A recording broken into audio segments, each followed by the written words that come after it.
haberi izledik. Bununla alakalı bir konuğumuz olacak stüdyomuzda. Ablet Udun, Satuk Burhan İlim ve Medeniyet Vakfı Konya Şube Başkanı.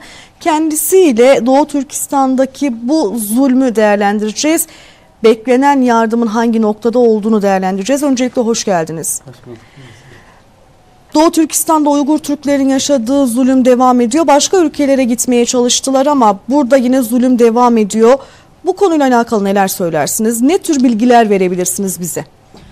Şimdi şöyle, bildiğiniz üzere 2014'ten sonra Doğu Türkistan bölgesinde Uygur halkına, özellikle oradaki Müslüman Türk halkına yapılan zulümlerin boyutu bir tık daha arttı.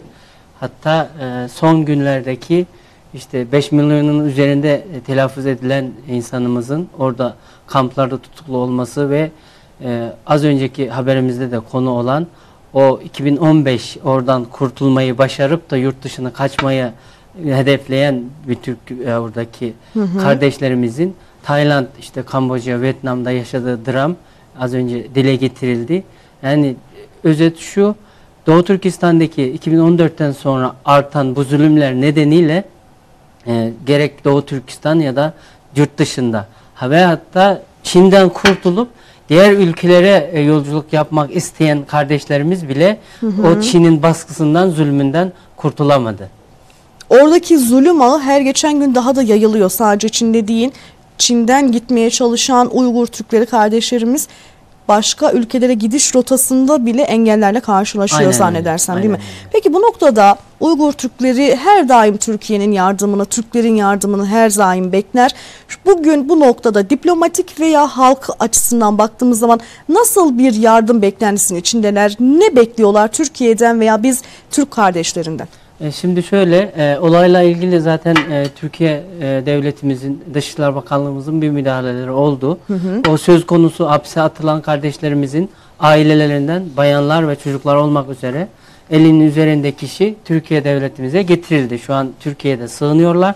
Fakat onların eşleri olan işte esas yani ne olduğu belirsiz nedenlerle tutuklanıp orada ne işte yargısı, hiçbir şey yok, böyle boşuna tutulan o kardeşlerimizin yine gerekse Dışişleri Bakanlığı gerek BM nezdinde herhangi bir müdahalede bulunup onların da Türkiye'ye getirilmesi ya da en azından adil bir şekilde yargılanması, suçlu mu değil mi, neden geldi, neden gitti, onların bir açığa çıkması için tabii devlet olarak ve dışişleri olarak bir şeyler yapabileceği umudundayız ve inşallah gereği yapılır. Tayland'da hapishanelerde tutuluyor erkekler. Evet. Belli bir grup Türkiye'ye getirildi. Hiçbir haber alınamıyor mu?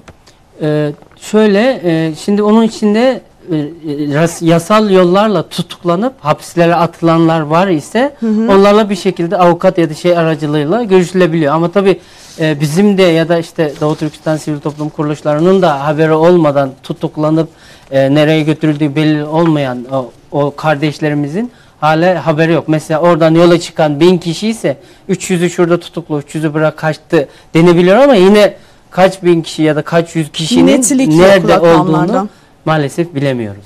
Allah yardımcınız olsun. Yakınlarınız var mı bilmiyorum ama o bölgede umarım yakınımız olmasa bile, akrabamız olmasa bile yüreğimiz onlarla birlikte. Onlar 35 milyon hepsi bizim akrabamız. Maalesef işte o özellikle söz konusu o kardeşlerimiz Tayland'da boş yerine. Umarız kısa zaman içerisinde bu problem çözülür ve haber alınamayan oradaki karındaşlarımızdan daha kısa zamanda haber alırız. İnşallah. Teşekkür ediyorum. Ayağınıza sağlık.